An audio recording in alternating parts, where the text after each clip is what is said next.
This is a very brief outline of our Dutch health system. Basically, all healthcare is paid for or reimbursed by health insurers. These are privately organized. We have about 4 major health insurance companies. Health insurance is obligatory in the Netherlands, so every person has a health insurance. Health insurance are paid partly by employers, it's about 50%, partly by the state and partly by the citizens themselves. The contribution of the citizens depends on their income. If they have, for example, a low income, their contribution is partly compensated by subsidies of the state. And the health insurance pay for the healthcare provider. Dutch healthcare, very brief. We are a small country. We have about 70 million inhabitants, but we have quite a large expenses for healthcare, about 95 billion euros. That's about 110 million American dollars. For healthcare, that's about 5,630 euros per capita. That's about $6,500 American dollars per capita. We have about 3,000 healthcare providers on 40,000 locations and about 800,000 professionals. So it's quite a big sector in Dutch economy. Here you see the expenditure on health. It has grown substantially in the last 15 years, and we now spent about 11.8% of our GDP on healthcare. And one of the big challenges for the next coming years is to curb this rising curve of expenditure, like I suppose in many other countries. Now about our organizations, the Dutch Healthcare Inspectorate. It's a very old organization. It exists already since 1804. We have expenses of about 65 million euros. That's about somewhat more than 70 million US dollars. And that's about 0.07% of the total cost of healthcare. We have about 550 employees. And why do we have an inspectorate in the Netherlands? It's to promote and enforce compliance with healthcare laws and regulations and to secure public values. And the public values in healthcare are affordable and accessible healthcare, and healthcare should be safe and of good quality. And our organization has the focus on safety and good quality. So we promote public health by monitoring and enforcing the quality of healthcare, prevention and medical products. So it's quite a broad range of activities. And if we think that bad quality in healthcare is provided, we can apply different enforcement measures, like for example advice and encouragement. We can apply corrective measures, so we could ask for a plan to improve. We can even take disciplinary measures, like making public the name of, for example, a hospital that provides bad care. We can take administrative measures if we think that it's really dangerous for patients to be in a healthcare provider. We can immediately close that institutions, and we can even start criminal proceeding, but that's very rare. Now about risk-based supervision, focus on risks. That means we want to not only to focus on minimum quality, for example, if a serious event has happened, but we want to be proactive and identify the risks before something serious has happened and the risks materialize. It's according to the inspector role in the healthcare system. Of course, we focus on safety hazards and healthcare providers and professionals with quality risks, and the system should be data-driven and at the same time expertise-based. It has a strategic component because it influences long-term supervision policy. It has a tactical component because it results in arrangements based on identified risk, and of course it has an operational component. And it is in line with the ISO 31000 scheme on risk management. This is some time schedule that shows that we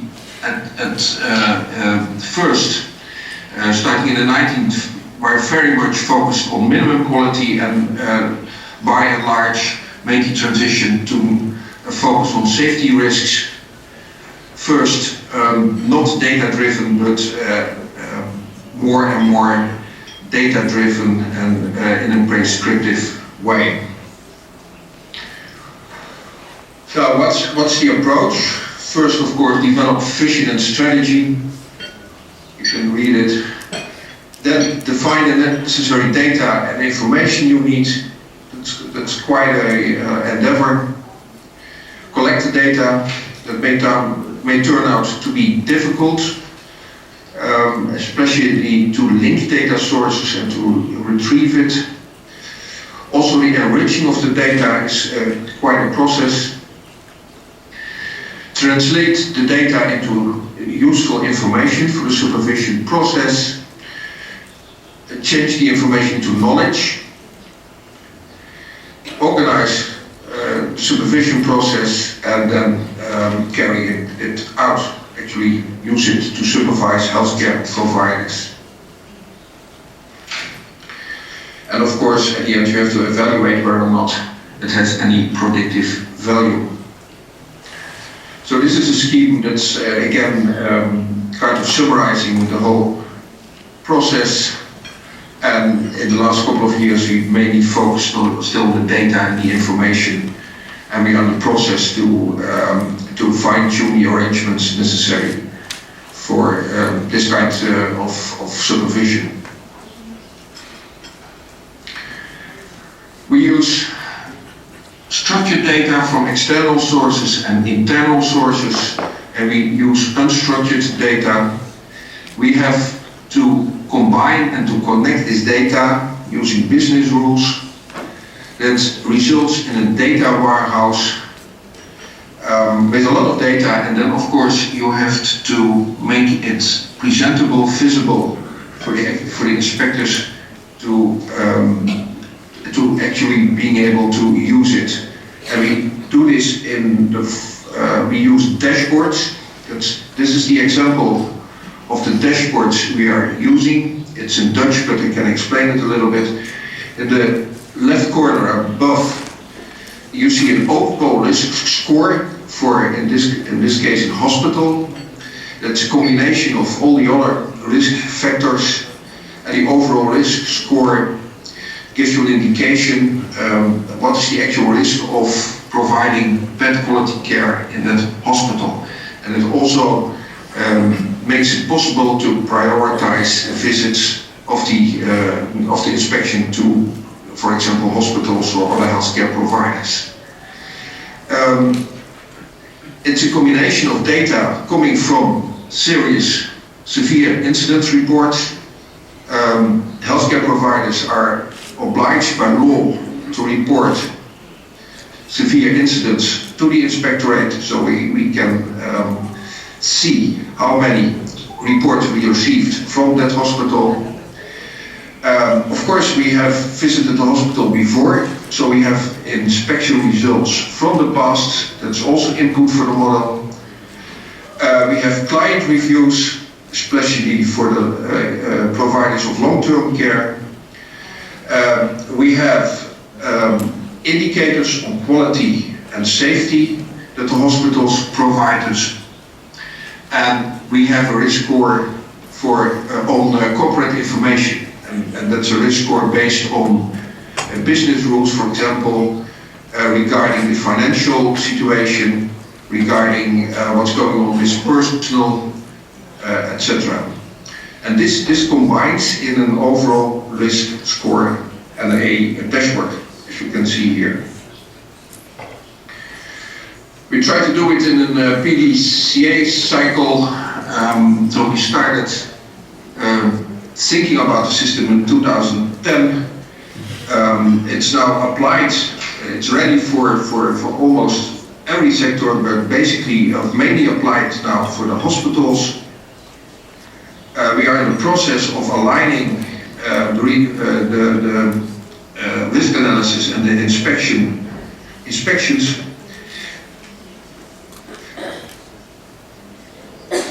And that must result in a redesign of the process of supervision. This year we started with the evaluation and started to add data mining of other data sources. And that will be the big challenge for the next coming years, to analyze unstructured data, big data, for risk detection. For example, there are a lot of data available of patients' experiences on the internet, and it's a challenge to include these data also in the risk model. And another challenge is to monitor and to assess the effectiveness of this whole system. Does it really contribute to a more effective system of supervision? Well, some lessons learned, that developing the system is really a multidisciplinary endeavor. It's not an ICT project. You have to do it in close collaboration with the actual inspectors that visit the hospitals, with data scientists, consultants and IT specialists. So most people tend to think it's an ICT project, but it's definitely not. Continuous quality improvement is necessary. It can only be improved by systematic evaluation of all the components involved, like data collection, linking sources, etc. Be patient, it's an important lesson we learned. Don't expect miracles.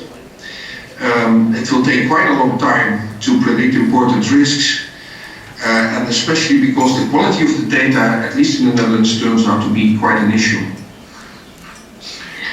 But you can look for quick wins, and one thing we learned is that corporate information, like financial data, are, at least in the Netherlands, easy to collect. So financial data on hospitals or healthcare providers.